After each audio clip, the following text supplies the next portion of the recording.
Buzz. Well, all right. Party people in the place to be, vandals, and whatever else might be lurking out there in the darkness with or without a knife. This is a brand new episode of Pink Buzz. This one is called A Knife in the Darkness, and we are going to be talking about slasher books. We're kind of wrapping up our horror month, but we still have a little bit more of horror fun left in us.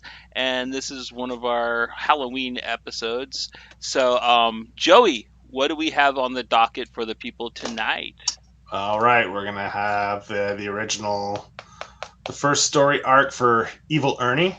We're gonna be covering some stories from the first volume omnibus of Hack and Slash. We'll also be covering a book called Slasher, which was really good, and a Vertigo title called The Green Woman. I think, is that all of them? Yeah, that's I it. think We that's got all of four them, this man. week. 4 of them, yeah. So that's what we'll be talking about, and they're all really good reads, like usual, man. I haven't been disappointed with anyone's picks since we've started this thing. Nice. That's what I'm talking about. Consistency. That's how you win them over.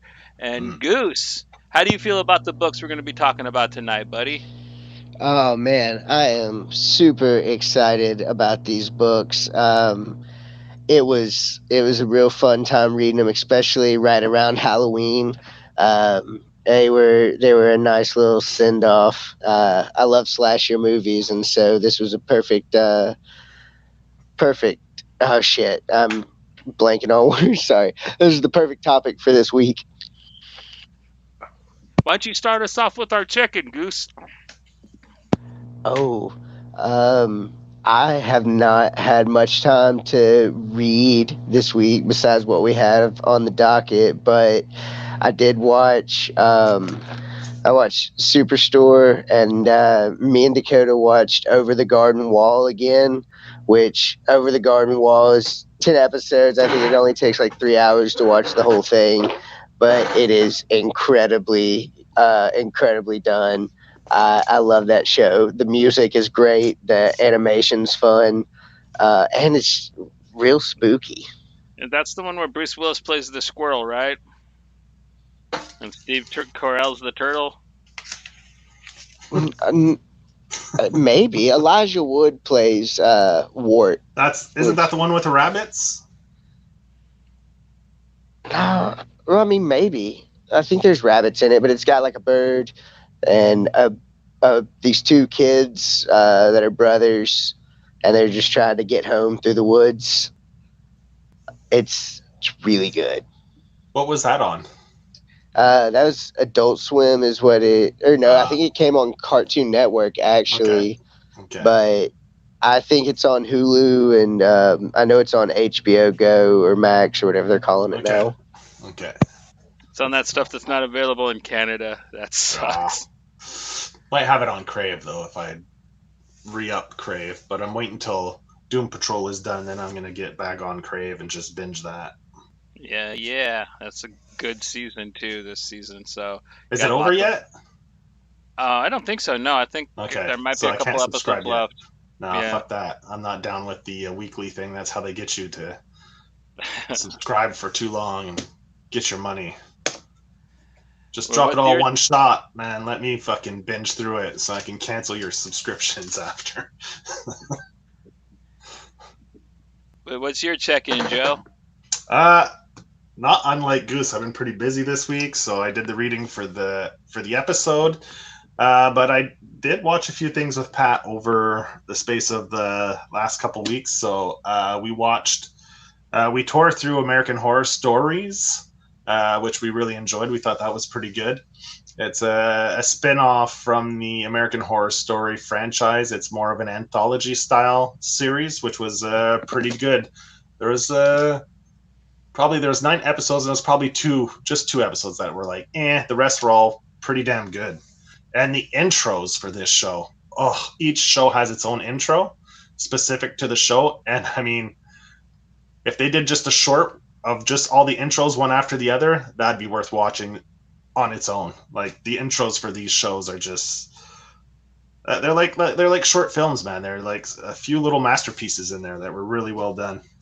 They still got that creepy as hell music, that Yeah, music. Yeah, yeah, yeah. that They used to still creep me out have. of the old shows. Yeah, yeah. They still have that. It was pretty good. We really enjoyed that. What else? We watched the free movie. Well, it came out through Amazon. Was Paranormal Activity Next of Kin, and that was okay. It was solid. Like my favorite scenes were the scenes in the snowstorm. I thought those were all shot really well and had a those were good sequences, and it had its moments. It wasn't the best movie, but it definitely had a few good moments in it. What else did we watch? Watched one episode of Creep Show.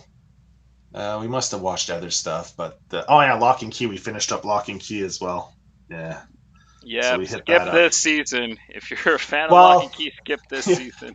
can fast forward through the first 4 or 5 episodes and just watch the second half. The second half was good. The first half is just drawn out teenage melodrama that just goes on for way too long till they start getting back into the keys. And I mean, that's what the show's all about. Like, I mean, it's all right if there's a little teenage melodrama, but like, come on, give it a rest, man. Get to the keys. And the second half of it was pretty good. The first half is like you could just flush it down the toilet. It was garbage. Yeah. So I think that pretty much sums up my check-in for this week. Cool, cool. As for me, I got one big one. One of my Kickstarters came in. This is something I've been really excited for. Bam and Glam, written and hand painted by Richard A. Morgan. He is a British artist and he writes and does this entire book himself. It is incredible. It basically takes place in 2020. This girl, she wakes up, the pandemic's hit, but it's not like ours. There are robots, there are demons. She's fighting them with Benny and Jet, and this book is full of all kinds of great puns. As a person who loves puns, this one's full of it. It's got a really good alien homage to it. The mostly come at night, mostly line killed me. I was so happy Richard threw that in there. But the thing that really makes this book shine is his hand painted art. If you're looking at this cover that I have up right now and you like that, that is what the entire book looks like. The interiors is great. It's about a girl and her talking gun and them just decimating robots and demons in this desolate version of our reality. And I can't put a bigger Oh, spin on it. Season issue 3 Kickstarter is about to start up soon, and I can't recommend you checking that out enough when it hits. so her gun talks. Kind of, it's like Judge Dredd's gun, but Okay. the gun is Blam and she is Glam because she doesn't have a name. She doesn't remember who she is, and she's hot. So like the Benny and Jet, her two friends, call her Glam because she's Okay. running around looking like a Victoria's Secret model Okay. in this post-apocalyptic world. Nice. But But is the gun in her the interactions funny, or how is that? Is that more serious like action, or is it kind of you know? it it's very 80s. So yeah, I would say that it's pretty funny. Like all the Okay. actions tied with some pretty good humor. Uh, I wouldn't say sitcom-y, but I don't know, Yeah. Bruce Willis movie-esque. You know what I mean? Okay. Cool. I dig it. Yeah. I really can't put enough spin on it. And Richard, he might be coming on the show to talk to us. I'm in talks with him to have him on, and he's pretty excited. So I'm really hoping that comes through. Also, our buddy EPHK, the writer creator of Mart Vatsalis, is going to probably be joining us on a future episode in the not too distant future. So we're got a couple really cool interviews coming up, and that's basically my check-in. Uh, and let's just get this baby started. Let's go with Joe. Why don't you get us started with some hack slash, brother? All right, man. So the first volume. This is the old Image. I think Image put it out. The original Devil's Due omnibuses. production. Oh yeah, Image put out the Yeah. um. The yeah. So I'm gonna go with the Image omnibus, that which collected all all the one shots and everything. and we'll be talking about two specific stories from that collection. One is the Evil Ernie story, and the other one would be the Chucky story, the hack and slash versus Chucky. Yeah, those two stories. I mean, they're all great. Like every story in there, I think there's maybe what 10 different one shots in there, and they're all like double, like 48-page one shots. So, they're great. Like Tim Selly does a great job with this series. It's really good. It's really fun. And so, hack and slash meet Evil Ernie, and as we'll be talking about later when we talk about the actual Evil Ernie comic, well, we all know what motivates Evil Ernie, right? It's to appease his mistress or lover, or the person he wants the love of is death. So he's out killing people to try to gain death's love for him. So when he meets Cassie, that's where it takes a new spin. His new love interest becomes her, and he wants to do anything to impress her, to gain her love. So he goes out, instead of killing just innocent people, he starts going out to kill slashers to try to win her love, to have his soulmate for the rest of his life and rule the world with her. And man, it's actually quite touching at the end. The way it ends is pretty damn good. But he goes to an insane asylum where there's a bunch of crazy psycho killers, and he starts like picking the worst ones off and trying to kill them to win her love. And there's a little bit of a competition between him and Vlad, right? And you see the more softer side of Evil Ernie, if you could say that really does exist, where he actually spares Vlad because Cass likes him. So he's like, oh, I can't kill Vlad because then Cass will be mad at me. And anyway, so you see a little softer side to Evil Ernie, but don't worry, he's still up to his nasty self in the early parts of it, where he just kills people for Well, for killing sakes, like he usually does. well, eventually, in most of the comics, you get to see Ernie's softer side too, because he was basically just a kid and he wanted love, Yeah, and his love. Yeah. parents abused him. And Lady Death was the only person who ever showed him any compassion. Hmm. Later on, when he gets cut off from her in his own series, he basically meets Chastity and all kinds of other characters, and he kind of has human interactions like this. So it's pretty cool that Tim Seeley kind of really understood the character Evil Ernie and had a lot of fun with him. One of my favorite interactions is like after she gets beat up by him, kind of, they have a really good fight. Cassie has like this really funny nightmare where basically Evil Ernie is presented as Lady Death to her, and she's the new Evil Ernie, and she's got like Hmm. the glowing belly and stuff, and it was done so good. As an Evil Ernie Yeah. fan, I just really cracked up at it. I thought Hmm. it was a nice thing to throw in there for Yeah. the little book. And the art on that was really good. Like, I'll bring it up. Let's see. So obviously, Tim Selly is the writer. Uh, Adi Salman is the artist. Letters are done by Steve Selly. Graphic design is Mike Norton. Editors, okay, yeah. And then it goes on to say Evil Ernie is created by Brian Polito and Steve Hughes. So, I mean, that was a great one shot with, it was really good. I really enjoyed it. Yeah. I remember first finding this book on the shelves when it was a pretty good time for comics, but like there was very little variety, and nobody was writing horror at the time. There were no horror comics except for maybe some of the stuff Vertigo and Dark Horse was putting out, but that was kind of more I don't know, bougie, like highbrow horror. Like this was so much fun to find when I went to my LCS and I saw Euthanized, and just fell in love with the idea of a slasher that slashes slashers and her Mm, pet slasher. I mean, Cassie and Vlad are just the greatest yeah. team, and I mean the book just blew me away. And Goose, I Mm, heard you buzz in, man. What you got for us, buddy? I, I thought it was pretty wonderful because we have Evil Ernie coming up, but it was my I read this before I read the first story or the first arc of Evil Ernie, and I liked him in this. And then when I'd gotten through it and I'd seen that, like, when I got through Evil Ernie and saw what had happened to him, the whole dream sequence made a whole lot more sense. But no, it was fun. It was bloody. I love the fact that the people that Evil Ernie kills comes back to life, Yeah, you can. Yeah, it's like like zombies. And dead ones is what he yeah, calls them. My dead uh, ones. Vlad and Cassie. That's your name, yeah, Cassie. Yeah, Yeah, Cassie Hack. Yeah, Cassandra.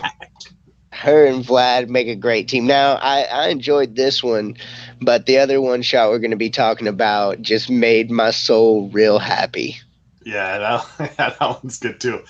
But I just thought, like, Vlad, he's such, like, if anyone else has read any hack, you know how he's just an adorable, like, you can't help but love Vlad. He's just so,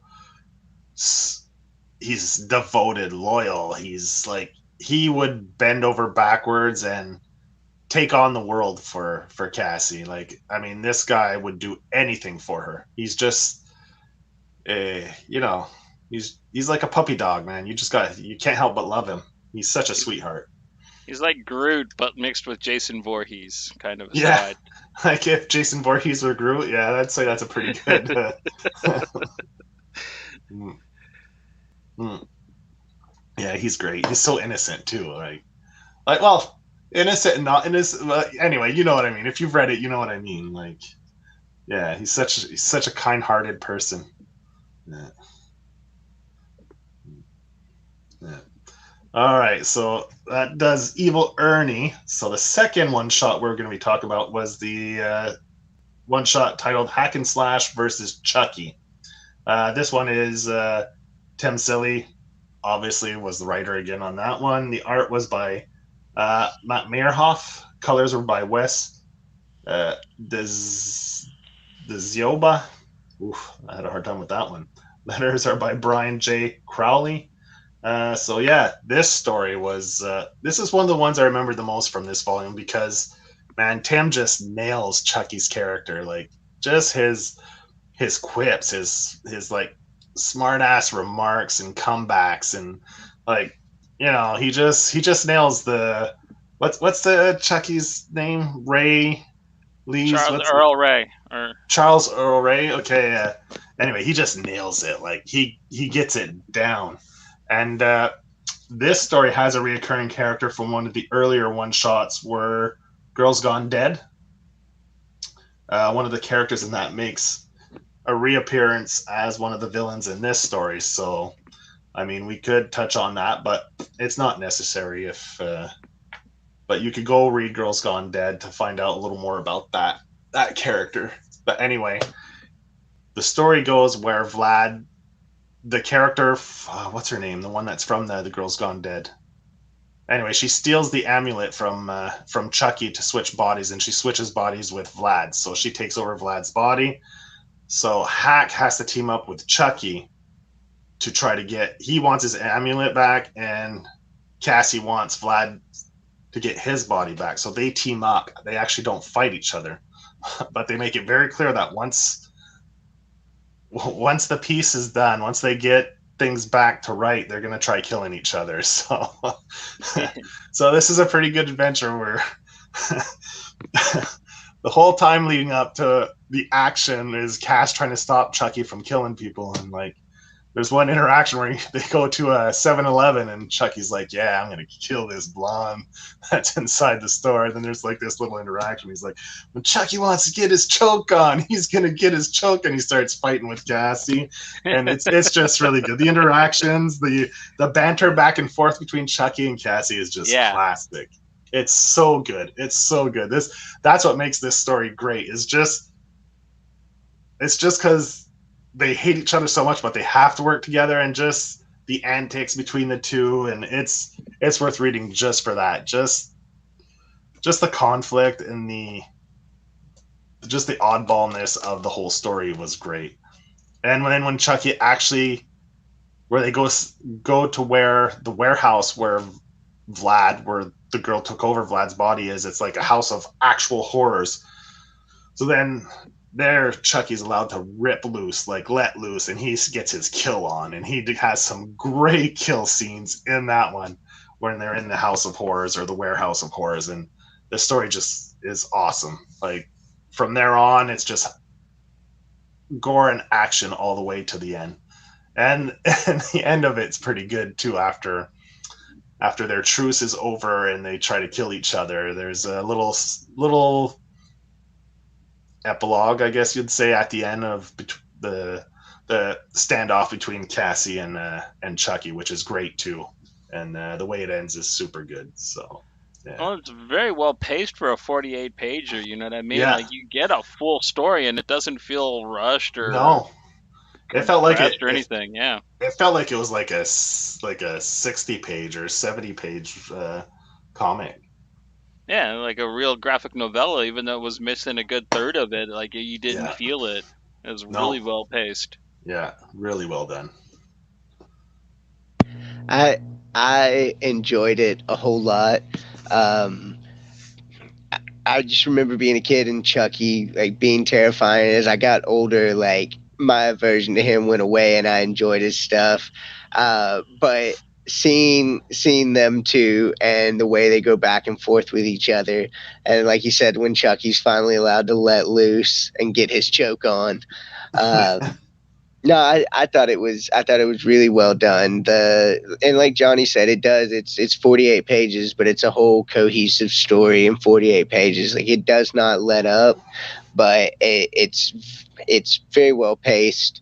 It feels like Joe said, like you're reading, a short graphic novel, a little novella, and so I think I thought it was really fun. I love Chucky, and so seeing him in comics, getting to do his thing, like that made me real happy. Yeah, Hell that yeah. was great. And man, like as you're reading this, you could just uh, you could hear Brad Dourif like in my mind as I'm reading his lines in it. Like I can't like he nails the character so well, but that's all I could hear when I'm reading it. I could actually hear Chucky's voice, like Brad Dourif, in my mind when I'm reading it. Is he just nailed it perfectly? Like it was just so well done. Yeah.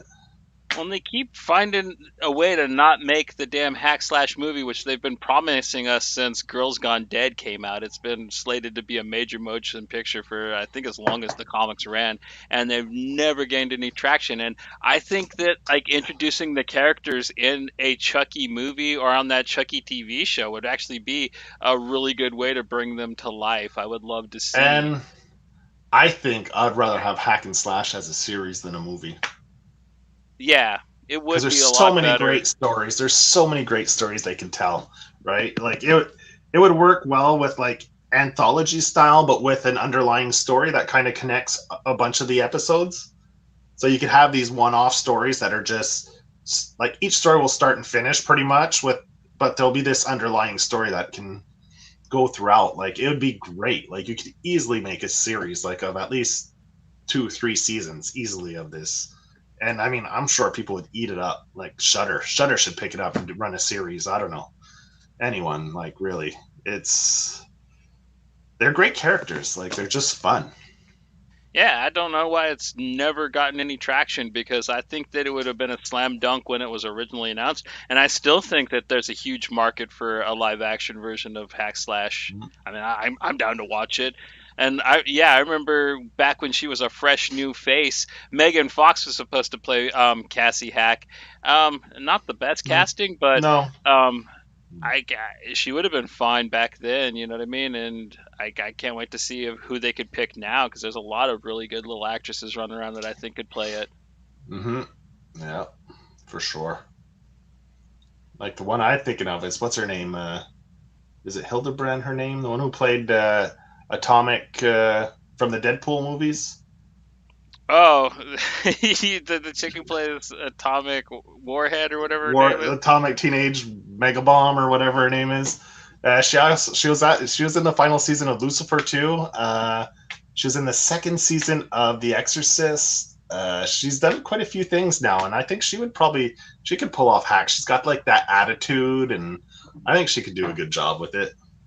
I always think the main girl from the movie Terrifier, because she looks exactly like Cassie Hack Okay. in that. She's got, I don't know if you've seen that terrible movie or not, but No, the I girl, haven't. I've come close like a few times. I'm like, now it just I don't know. I just haven't clicked on it yet, but I've come close. it's not the greatest movie, but the whole time you're watching it, you'll be looking at the one main girl and you'll be like, dude, she looks just like Cassie Hack, dude. Like that Yeah. would be perfect casting. Man, who could you get to play Vlad? Get a big Uh, dude. Chris Hemsworth. No, I'm kidding. Uh, Goose, you got any casting choices, buddy? Fuck it, Kane Hodder for Vlad. Why not? Well, not bad. I don't see why not. That'd be a nice wink and nod. Hmm. Okay, Yeah, zipping man. right So along. yeah, Are you ready to move along to Evil yeah, Ernie? man. Yeah, that's it, man. That's all I had. I just wanted to touch on those two because those are Evil Ernie because we were going to be talking about Evil Ernie because you picked it for the original series, and I've been wanting to talk about that Chucky story for the longest time. So we got to touch on that. So that made my day, man. And Goose, you got any last words for Hack Slash? Those one shots were kick ass. Packed a lot of content into 48 pages, and I definitely appreciate that. All right. Well, like I said, up next we have Evil Ernie, Youth Gone Wild, written by Brian Palidio, with illustrations by Stephen Hughes, lettered by Ronald Cruz and Tim Eldred, and graphic design by Mike Flippin. And Evil Ernie is the story of Ernest Fairchild. He is a rich kid who's kind of, I don't know, Bruce Wayne esque, but instead of having like loving, cool rich parents, the Thomas and Martha Wayne in this just beat the hell out of the poor little kid. He doesn't have any friends. He's not really allowed to, and the only person he has any contact with that shows him any adoration at all is a woman in his dreams named Lady Death. And she makes a promise with him that she will love him forever if he murders everybody on the planet and achieves something that they call Megadeth, where the two of them can rule over the world together. So, little Ernest Fairchild, he murders his parents and gets put into a mental institution where he is looked over by Dr. Mary Young and Dr. Price, who create this dream therapy machine, which they don't really understand the fact that Evil Ernie derives his psychosis from his dreams. So basically, him and Lady Death sabotage the machine, and it causes this great explosion, which juxtaposes the real nature of the world and creates the monster we know as Evil Ernie. And he becomes kind of this zombie man with this glowing green rib cage. And after he kills his dead ones, he brings them back to life and he can tell them what to do. And they say smart ass things to him. And the book is basically, the rest of it is very, I don't know, kind of Night of the Living Dead esque, with Mhm. Ernie just torturing this town and this hospital, trying to achieve his mega death, and Dr. Price and Mary trying to outsmart him. And the chaos really hits the fan. We get some really, really great action set pieces and gory kills. And I just can't say enough nice things. I remember when I was a kid, and I found this at the comic book store. I was looking for issues of The Crow, which were impossible to find even back when they were new. And I was found this comic. It had like this screaming skeleton, and I was just like, "What is this garbage?" So I bought it and I read it, and it blew me away as a horror fan.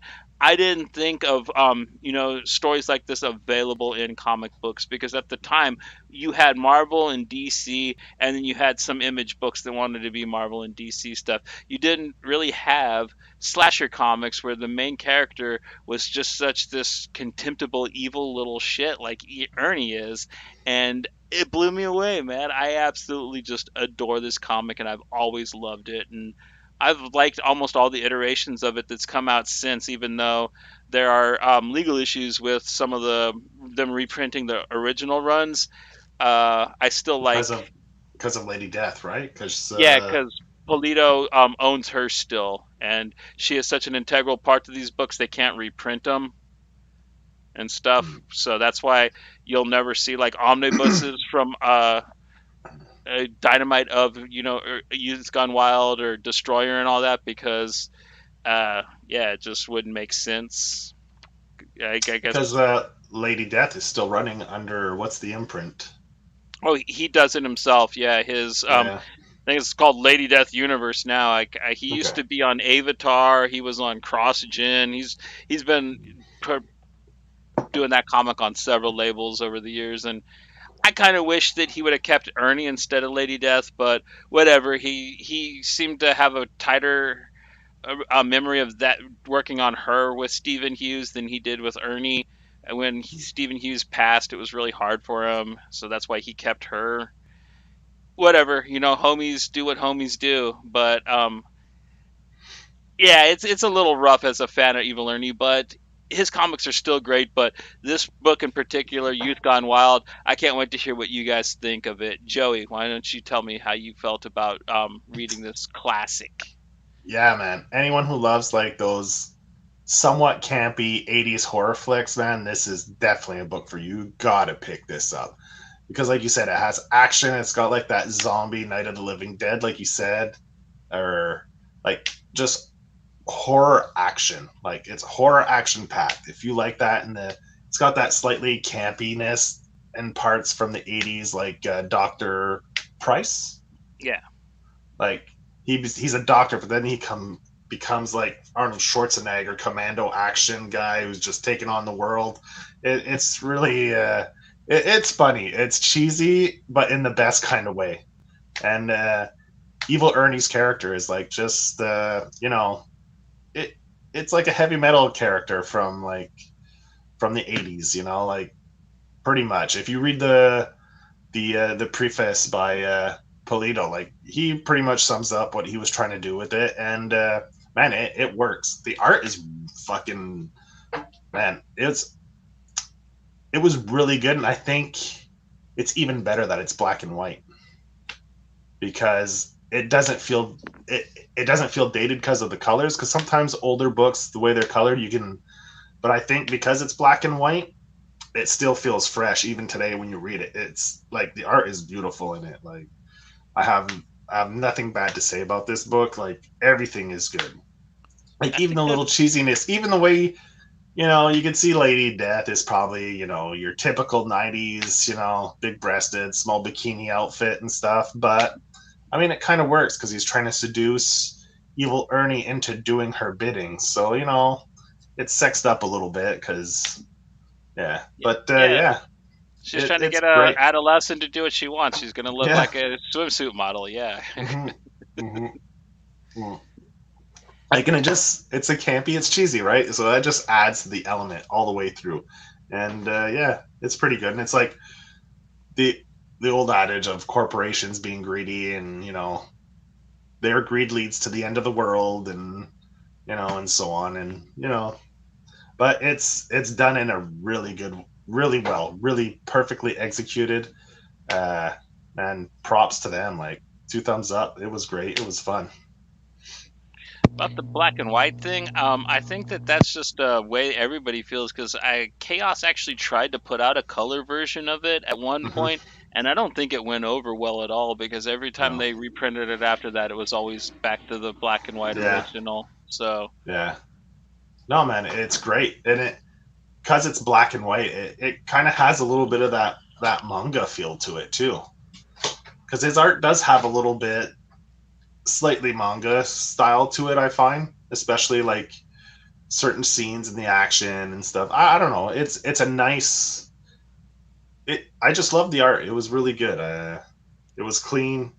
Like Evil Ernie is spot on. Like he looks great in it. I mean, yeah, You're looking like Eddie Maiden's little brother and shit. Yeah. yeah, it was good, man. uh, Joe kind of said something that I wanted to touch on was I definitely got like big manga vibes from some of the art and some of the characters. But it's funny that you said Eddie Maiden because I think about in Hack and Slash with Evil Ernie where she says, "No, you look like a fucked up Iron Maiden." Yeah, I thought that was funny, but no, I enjoyed it a whole lot. I like Carnage and Destruction, and the book did had this in spades, man. Yeah. It was a fun, like Joe said, it's a little campy, but it is such a fun read. It almost makes you want to root for Evil Ernie and how awful he is. It's definitely, they was it evil isn't born, it's created. And you can definitely see how the evil in him was created by his absolute shit parents. But no, I thought it was definitely a fun read. I kind of went into it the same way I go into like an '80s slasher flick, and so I enjoyed it. I thought it was really well done, especially like Joe said, it doesn't feel like it's aged at all because it's in the black and white, and this was put out in what, like '91. Yeah, like I remember reading this way in the Early early days, '90s. in the Yeah, early indie so days. it's So it's 30 years old and it's still solid and a fun book to pick up and read. I want to read a whole lot more because this was my first time reading Evil Ernie. Like I had seen him a few times, but I didn't know anything about the character, and so this was a fun jumping on point. It's got me wanting to read a whole lot more, especially after seeing him in Hack and Slash too. Yeah, like you, Goose. I didn't have. I was just vaguely familiar with the character. I maybe read a thing here and there. Like I read him the story in Hack and Slash. I might have read one or two other things that he was in, and it was great. And to really get the full original story of how he came to be was a pleasure to read. And speaking of Evil Ernie, Dynamite is putting out a new series that's going to be dropping. Issue one, a new series for Evil Ernie, will be dropping in December to celebrate the 30th anniversary of Evil Ernie. So if anyone loves this character, just know that there's more coming out from Dynamite. Drops in December. So there's a new book coming out next month for Evil Ernie. one of my favorite things about the book and kind of what Goose touched on is that 90s slasherness is he's almost Freddy Krueger esque with how cartoony some of his kills are. Like when he shows up at the police station and he has the Old West shootout with him and he's got the gun belts out of nowhere, you know? It's almost like a Bugs Bunny cartoon type thing where he can conjure like these weird objects and for his kills, and I think it's really what kind of keeps the book really kitschy and fun, you know what I mean? Like Well, I think about when he just straight stuck his fingers into the dude's eyes, like out the back of his head, like that kill definitely stuck in my mind pretty heavily. I thought that was rad. Yeah, yeah. There's some great moments in it. Like they're just fun. It's just fun campiness, right? And he just goes with it. Like he doesn't try to make it serious when it doesn't need to be. Like it's supposed to be fun. You're supposed to enjoy this. Like evil Ernie is evil, and he's the main character of a book, right? So man, you got to roll with it. You got to lean into it, and he really leans into it, and he does a great job. Like I like it was loads of fun to read this. I'm glad you guys enjoyed it because it's been one of my favorites forever, and I can't put a harder sell on it, and I'm glad that a lot of people I know have gotten into it and checked it out. Our buddy Elle, she is a huge Ernie fan, and so is her buddy Cookie Monster. So like I'm really happy to know that like I know a couple other evil Ernie heads out there that are really dig the character, because it seemed for a while that I was like the only person that remembered him, and that made me a little sad. So I'm glad that Dynamite's bringing him back again, because Mm. a few of their stuff's been really good, man. Like the Justin Jordan God Eater arc was really badass. The Tim Seeley Merca and Dolfo Highway to Hell Chaos book was so badass. So like Dynamite's done some badass stuff with Evil Ernie and the other Chaos characters. So I can't I can't wait to see what they do next with them, because that Alice Cooper book was pretty sweet too. I think Oh, that was the another last one I thing, read. another thing we didn't touch on is the iconic button with the Yeah, crossbones with the evil smiling face. Like that's great too. That's such an important part of Evil Ernie as well. yeah, But Smiley the Button, he'd so get yeah, canceled nowadays. yeah, yeah. But where the button becomes part of his powers, was that introduced later? Because they don't really touch on that really in the first that original story, do they? uh, it was just kind of a thing that they point out to the to show how they could beat him. To kind of have a thing at the end where like, oh, that's his weak spot, and later on they made it his PowerPoint too. It wasn't just a Mm-hmm. weakness. It was like Because if the guy, Superman could. because This at crypt, the end when they defeat him, the guy pricks his finger on the pin, and then that's how the book ends on a kind of like horror movies do, right? Like there might be a sequel, there might be more. So, yeah, and and Evil Ernie Returns is gold, man. I can't recommend that one highly enough. Destroyer's my favorite, but yeah, dude, like I can't put a high enough recommendation on checking out more of this series, at least until uh I don't know, the big crossover. I think it was called Armageddon that they did was a little weak, but yeah, all the way up to uh, I forget the one where he actually nukes America and kills the president. But yeah, okay. dude, like Evil Ernie does a lot in his time. You know what I mean? Yeah. Like there's a lot of And fun more to have with this just character. his design is great too. It's just the character design of him. It's so badass. Like it's such a great look, such a great design to a character. It's awesome.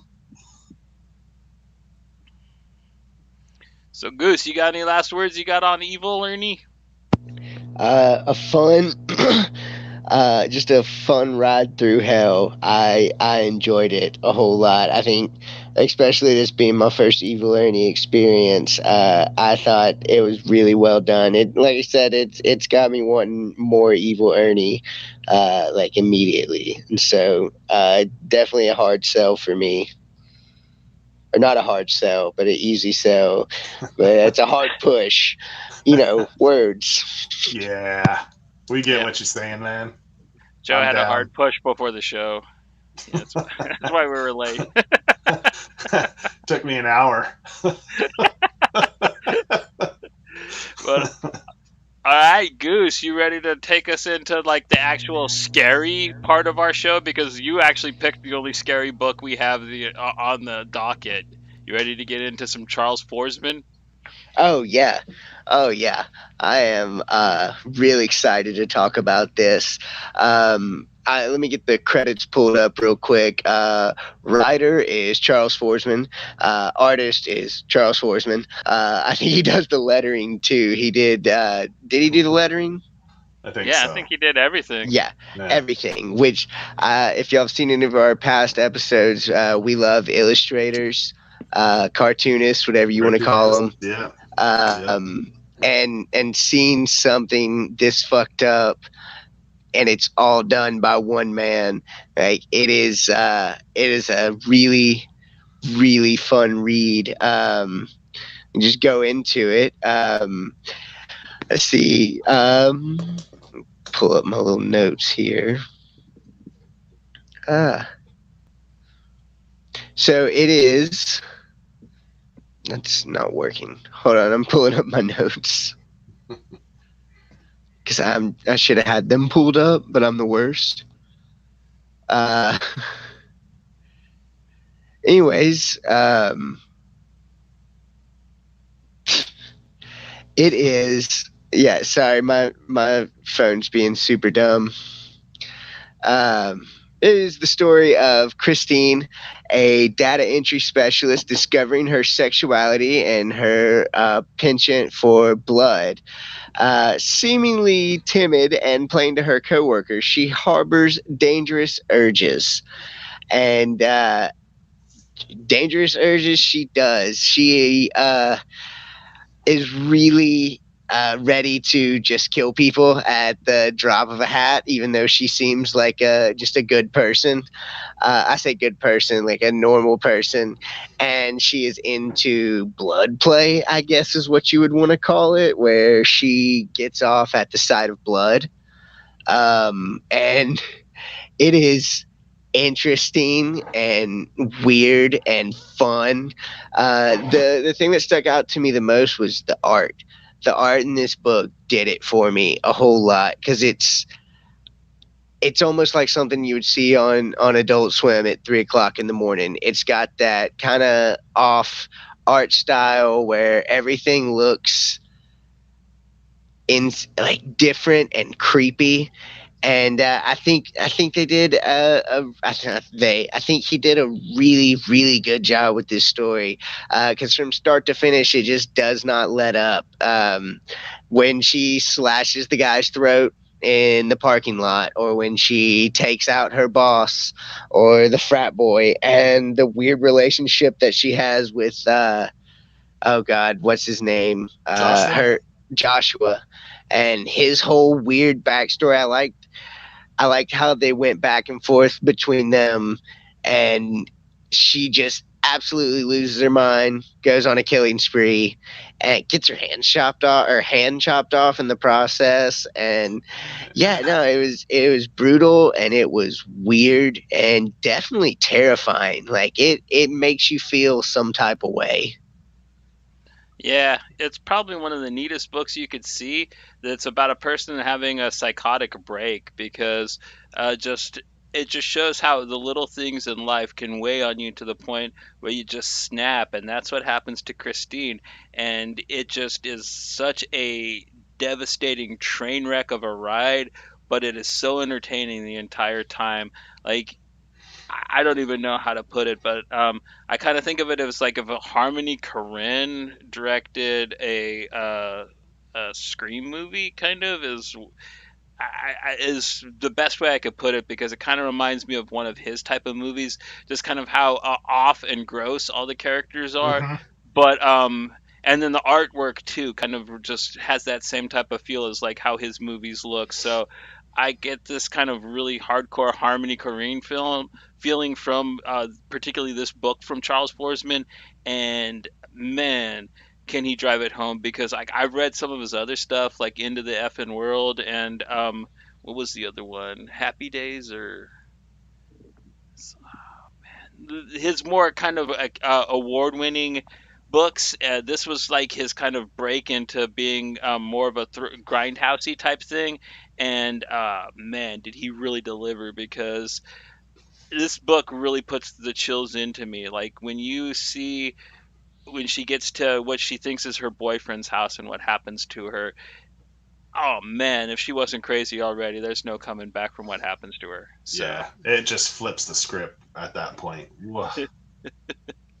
Yeah. Uh, yeah, I loved it. And I think one of the strongest points of this is just how he develops the characters. Like you have Joshua, then you have his mother and how he develops that relationship. And then the book starts with Christine and her boss and how he just develops like he does such a great job at finding the tone for each character like right away bang you know what that character is about it just drags you right into the story. You get right into it right away. Like he does a fantastic job at developing his characters in very few pages. Like he just nails it home like almost instantly. You immediately have a feel for what that character is about, good, bad, warts and all. He does a fantastic job of it.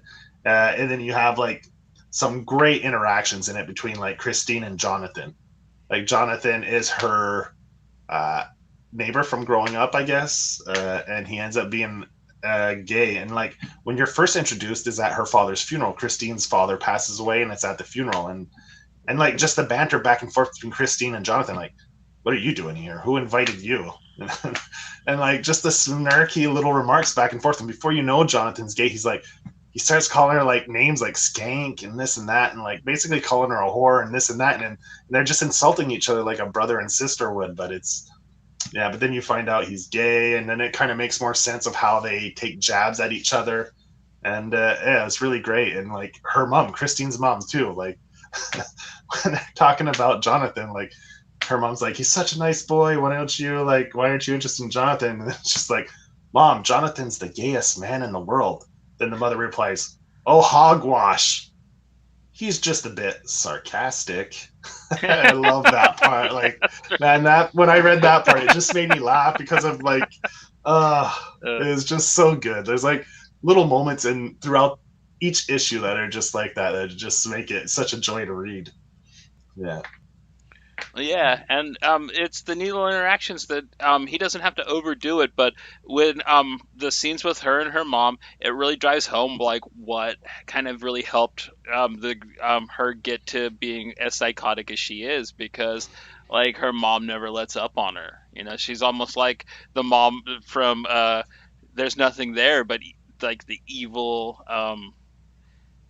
Fox News watching version of her, kind of. But yeah, it kind of it was. Did you see any similarities between the two characters, or is that just me, Joe? Which one? The The Fox mom what? from the mom from There's Nothing There. Remember Reno's Oh mom? yes. Yeah. Yeah, but not her mom wasn't as funny as the one from There's Nothing There, but yeah, I get what you like. Just the back and forth banter and how like Well, mothers just can how be. down the mom's on him. You know, Yeah, like the mom's just kind of yeah. evil towards the girl. How hard a mom can be on their daughter, like yeah, for sure. Yeah. Mm.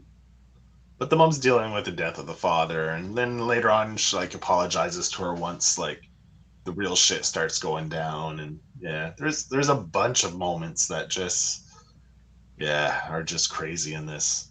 It's a really good read, and I'm happy you picked that the third issue cover because I love that cover. That's such a great cover. Yeah, I mean, it should be the cover of the book. I do like the her as the knife cover that the trade has, but this should Mm, be like the official cover. It just shows what the book's all about, in my yeah, opinion. It's terrifying. yeah, it's good. Like the way they made the eyes zip, but like kind of in more of an evil kind of looking instead of just it's yeah, it's good. And like Goose touched on, the art just sets the tone perfectly for this book. Just the eerie and creepiness of it. It's unsettling really, and the art just helps add to that atmosphere of just yeah, it's good. It's really good. It's the weirdest thing ever because like Charles Forsman's like an award-winning graphic novelist. He's won all kinds of stuff, but like nobody knows who he is. Like he's even had Netflix shows based off of some of his books, and nobody knows who he is still. Yeah. It's so sad. You know what I mean? Like what the fuck's wrong with people? Read this guy's stuff. He is so good. Yeah, it was an excellent book, man. Probably like out of all the stuff we read, like, and I mean, we picked some fucking good books. I don't know. This might be my favorite of the week. Of this bunch. It's hard to narrow it down, but I think this might be the winner for this week's batch of books. Well, Definitely the one that hits the hardest. That's for sure. both of those, but I think it's just like we were talking about the art, but like the things you see in this book stick in your mind. And I Mhm. don't know if it's like those flat colors that he uses or what, but the images and the things that go on in this book just kind of stick, especially when she goes to finally meet Joshua, Mhm. and there's this little transformation scene that goes on, and it's so creepy. Yeah, And yeah, it's well Her done. I, hallucination when she like bites Yeah. the nose and stuff. Yeah, that is No, off-putting. where I think where Oh, she's on the drugs, right? Where he Yeah, he drugs her, Yeah. and then like it goes from When she Joshua wakes to, up, yeah, she thinks it's Joshua, and as he's coming down, he transforms into the big guy. Like like I the thought that was, distortion. Yeah. yeah, I thought that was Yeah. really really neat. Like the art in this will probably stick in my head forever. I like the color schemes that he used and the way that everything just, like I said, sticks in your head, like little pins and needles. It's a Yeah. book that'll definitely definitely It's get in, under your skin. yeah, it's incredibly unnerving when you're reading this. Like it's yeah, for sure. It's fantastic. It was great. Yeah, I'm really happy Goose picked it too because it's been one of my favorites since I found it, and yeah, it doesn't get enough love in my opinion because it's one of the more terrifying books in the horror genre you can find because it's all based on real shit that can happen to people. Hmm. Hmm. Yeah. You got any last words, Goosey? Yeah, read this fucking book. It's definitely one I think everybody should read. I'm gonna give it 2 thumbs up as well. And don't talk to strangers on the street Or on the internet? or on the internet. Yeah. So don't talk to Don't anybody. Don't leave your don't house. don't Just yell stay at home. Read don't yell at comics. your Don't leave. don't yell Just at your wife and kids in a supermarket parking lot. That guy had it coming. My favorite was probably the boss, though, man. Just the blood spray on the mirror. That was so cool, especially with just Charles's rudimentary art style. Like you don't think this book should look as good as it does when you look at the art, but fuck, does it look so good? I could see how people would be like, "Oh, look at the art when you first start," but there's something about I don't think you could have done it any other way to fit the story. Like it's perfect. It fits it perfectly. Like as you start reading it, you're like you couldn't picture the art any other way. Like it definitely had to be this way, and there's no other way you could have done it to make this book as good as it was. It's That's just the way it goes. Right, right. Okay. Well, zipping right along to our last book, we have The Green Woman, which is written by Peter Straub and Michael Easton. It has art by John Bolton and it is lettered by Tom Klein. And the blurb reads, Peter Straub, one of the most admired, widely read horror novelists of all time, re enters the universe of his acclaimed The Blue Rose trilogy to resurrect his most sinister creation, Fielding Fee Bandelier, the unstoppable serial killer last seen in Straub's bestseller, The Throat, hiding out with only memories and the disembodied voices of his many victims to keep him company. The aging and tired Fee prepares to end his long career of bloodshed. Bob Steele, a delusional New York detective whose father cruelly christened him after a Hollywood cowboy hero, the name becomes Bob's curse because he has very little hero in him, but he's going to give it one last try. For Bob, that means a one-man crusade to stop Fielding Bandelier. Both killer and cop are inexorably drawn to an mysterious Midwestern pub, the Green Woman Tavern, and in that abandoned place, an unspeakable evil lies waiting to seal the fates of both men. And that's actually a pretty good blurb. This book, like it says, it's about a killer. His name is Fielding Bandelier, and he is just a cantankerous, evil mofo. He lives to slaughter. I mean, there's no ifs, ands, or buts about it. But the thing is he has a fan club. He has accolades. He has kids wanting to replace him that are also in contact with the Green Woman.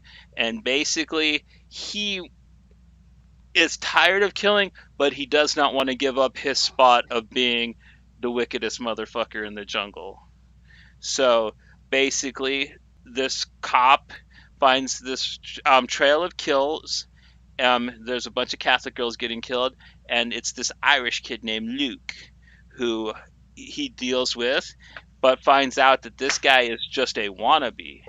and he discovers the truth in this old bar in Ireland, which is made out of the wood of a cursed ship that starts talking to him. But the thing is the Green Woman, the ship's mast, the figurehead, is in a bar in the Midwest, and it is the source of Fielding Bandelier's power, and it sets this killer and this cop that can think like a killer on this cat and mouse type pursuit with one another, and oh my god, just nothing good happens. It is just a hallucinogenic, horror filled nightmare rendered in the most beautiful hand painting you'll ever see by John Bolton. I mean, this book is just so glorious to look at, and it's just so grotesque at the same time. I can't just buy it to look at it, but stay for the story because it is so good and it is very creepy. It's not as it won't hit you as hard as Slasher, but it's definitely a book that'll give you the chills because, especially the Vietnam part of the story, when Fielding Vandalier tells his backstory of how he became what he is. Oh my god! So good, man. Peter Straub is awesome, and I wish he would write more graphic novels. Yo, Goose, how did you feel about Green Woman? I could not stop staring at the pages. It is an absolutely gorgeous book. I think same thing with our last book where the art sticks in your mind. The art for this is, I don't want to say it's like hyper realistic, but it's got that tinge of realism to it, and almost like you're looking at Polaroids of people. Like it's the art really just kind of stuck in my head the whole time. Like after I read it, I just went back and flipped through and looked at some of the pages again because it is beautifully done. It kind of reminded me of what was it, the Black Heart? Is that the noir book Black with the of Heart. murder? Black of Heart, yeah. I got the same vibes from this as I did from that, especially with the art style. I really enjoyed it. I thought it was fantastic, especially the end of volume one. Definitely, like I've got volume two queued up as soon as I get a chance to read some more. It was it was brutal and fun. I like a good detective story and mixed in with the horror. Like I thought it was a real fun one. Luke is a great character. Luke was there illegally, and like he had like, even the way that he like says they write out the words like you can just read it in Irish, and so I thought it was really well done. I enjoyed it a lot. Yeah, I like when they do that too, where they write it out like how like an Irish or Scottish person talks. Like I always think that's fun when the letterist does that. Hmm. Yeah. Yeah, it was really good, man. I didn't know what to expect. I didn't know anything about this, so going in and it had me hooked pretty within the first 10 pages I was hooked. So I mean, it was really good.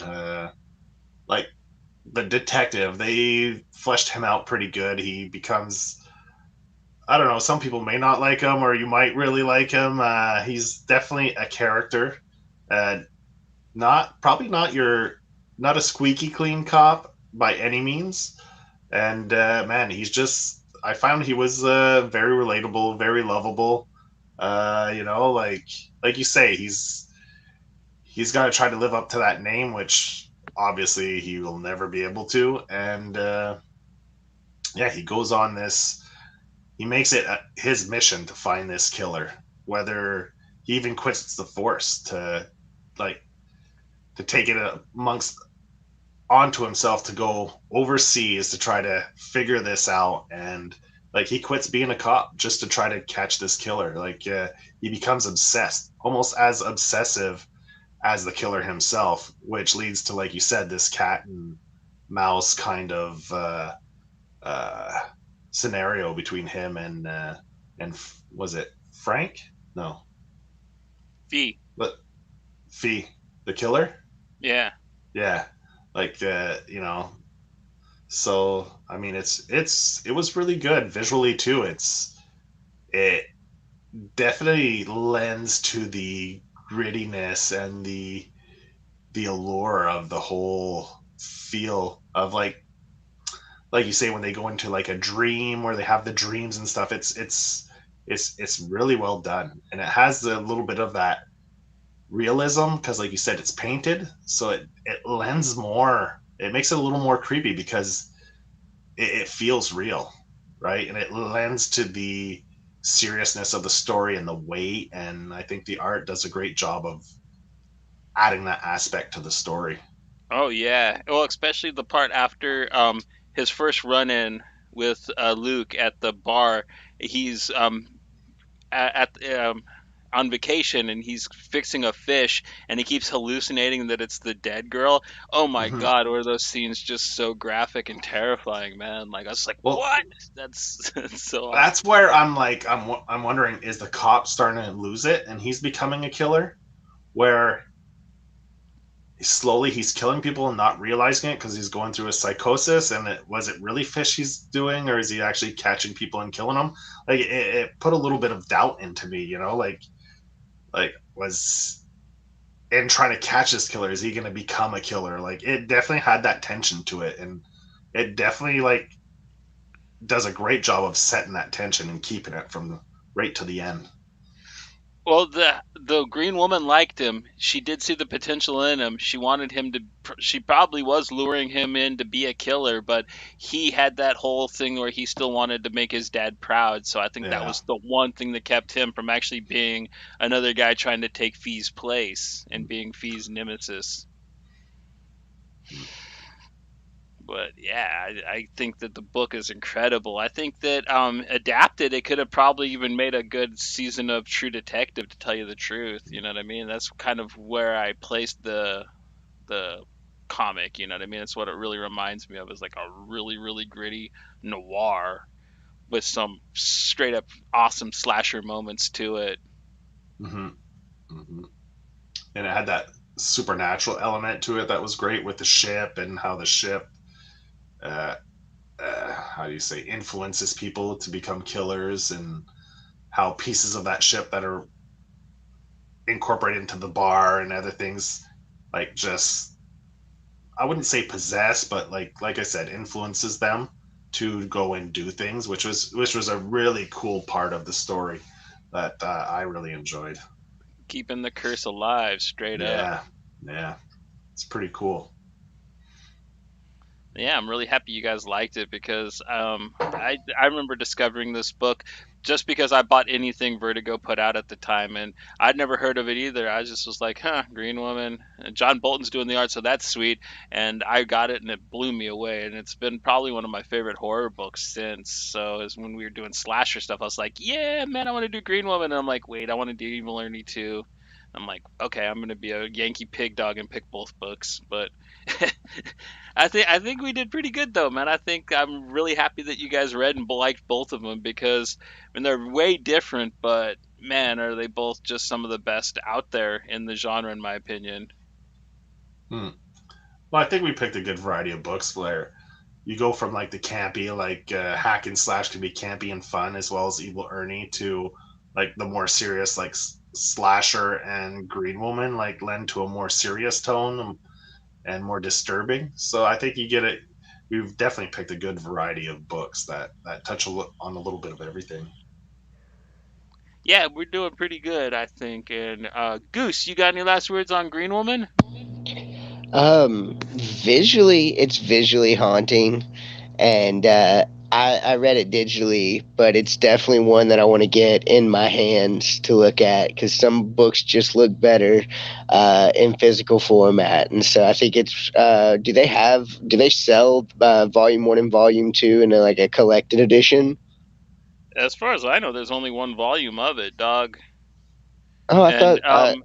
and then yeah, you get it as one hardcover, and you can get it for pretty cheap. It's only about $20 still. That's about how much I paid for it when it was brand new. So yeah, you can still scoop this baby up on Amazon for good price, 13 Oh, to okay. 20 bucks. Maybe you saw I, the novels. possibly. I'm going back to look now, but yeah, no, I enjoyed it. I think it was super great. I love the art in it a whole lot. Hell yeah. Yeah, no, you can't mess with John Bolton. Like he is one of the greatest of all time. But Joe, you got any last words on Green Woman? Yeah, man. If you like a noir story with a supernatural twist, that definitely delivers. This is definitely a book for you. You go pick this up. You'll enjoy it thoroughly. All right. Well, I guess this is where we're going to button it up, though, guys. This was another really fun episode of Pink Buzz. I hope you guys enjoyed the books we talked about, learned about some new cool stuff from them. Uh, we will be back next week. I'm not quite sure what we'll do, but it's going to be an important episode. It's going to be our 25th, if you can believe it. And I want to do something special. I was thinking about maybe having an open panel and having a couple of our buddies come on and talk about the comics of 2021 so far. I think that might be a fun topic to do for a special anniversary episode because, hey, 25 episodes, mofos. Can you believe it? But until then, this is Pink Buzz, a product of graphic vandalism. That means don't stop reading awesome comics, don't stop supporting excellent music, don't stop watching them rad movies. Until next time, take it easy, y'all.